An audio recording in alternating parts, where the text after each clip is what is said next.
Okay, so now you're trained up, and then in 2007, you deploy to Iraq. I did. First deployment. How pumped were you? I was pumped. I just got out of school, trained sniper, man. I'm ready to go.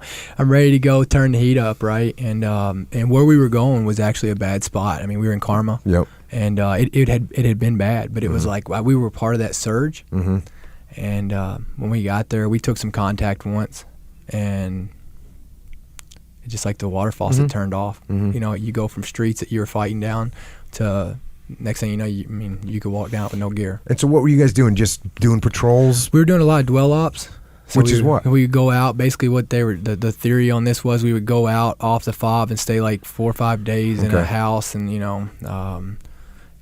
would get hit by indirect fire, some, but I mean, I was only there for like 45 days. And then you got hit in the hand with a spider? I got bit on my right hand by a spider, and actually suffered severe nerve damage. Lost the movement in my last 3 fingers, and they CASEVAC'd you for this? Yeah. Or medevac'd you back to Germany? Yeah. So they sent me to Al Assad and tried to fix it there.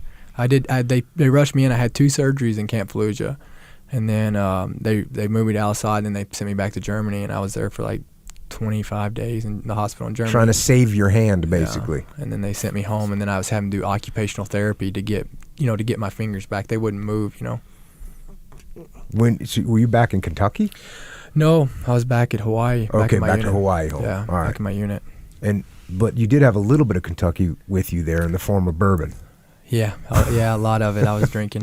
I was a drinker. Started getting after it a little bit. I did. Even a little bit too much. Yeah, too much. I started, it was hard. It was hard coming home and knowing my teammates were still over there and knowing that my unit was still there and I wasn't part of it, And then did you have to go back, or you came back to the States like on leave?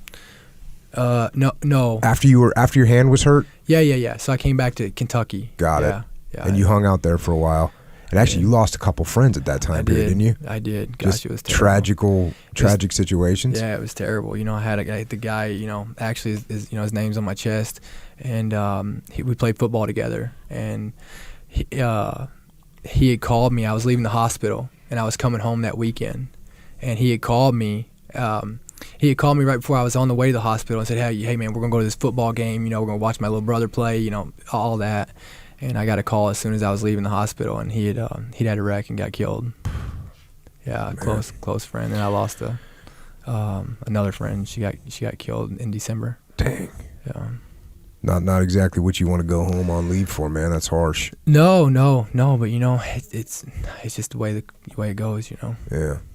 And then so you spend that time at home. You go back. You rejoin your battalion, and this is when you find out that they want volunteers to go help out in Afghanistan.